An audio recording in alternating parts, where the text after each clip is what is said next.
Ito nakapagbuhos na kami ng poste. Medyo maganda naman pagkabuhos. Ayan, ito yung unang nabuhusan. Silaw kasi sa init.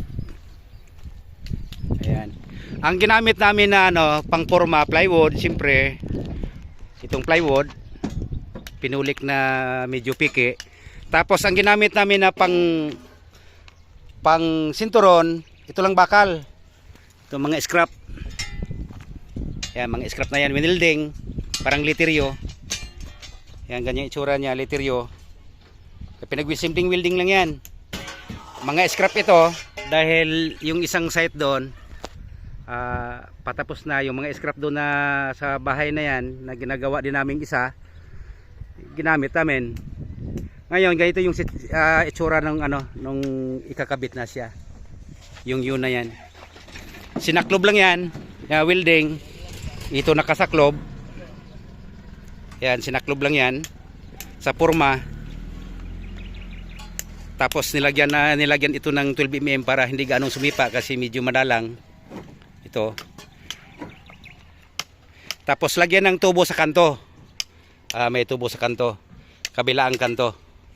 Ayun, yung pagka-welding pinatagos konti para mailagay yung tubo. Ngayon itong tubo na to at sa kabila higpitan na lang ng higpitan na lang ng alambre. Pwede rin sanang gamitan ito ng ng turnbuckle, yung mga maliit para panghata, kaso lang wala pang hindi pa nakabili. Alambre lang muna, simple lang pagpupuste. Ayun, 4 na kanto lang lalagyan ng tubo. Itong 4 na kanto na ito, yan hatakan ng alambre lang, simpleng alambre, 3 alambre kabilaan. Yan, kaya ito na yung ito na yung produkto niya. Yan, ito yung isang poste.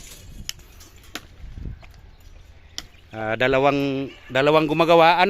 Porman? Okay naman yung ginagawa nyo, Ayun, dapat kailangan linisin yung mga lightans para malinis yung joint ng dugtungan ng poste. Yung mga lightans na yan, alisin muna. Itong lahat ng poste na-layout na ito, mayroon na itong X and Y na plywood yan, kulang pa sa linis yan. Bago pormahan, lilinisin lahat. Alisin mga lightans, bubugahan ng tubig para matanggal yung magkaroon ng magandang construction joint yung existing at saka itong bagong ginagawa na poste. Yan, ito may mga X and Y na yan lahat. Kasi mahirap na mag-layout pag mahirap layoutan pag andyan na yung nabusan ng mga poste, kasi dapat bago malagyan ng porma lahat na-establish na lahat ng layout ng mga poste. Ito kasi as is yan hindi na kailangan ito na yung sukat nya, yung poste na yan. Ayun, yung mga poste na yan.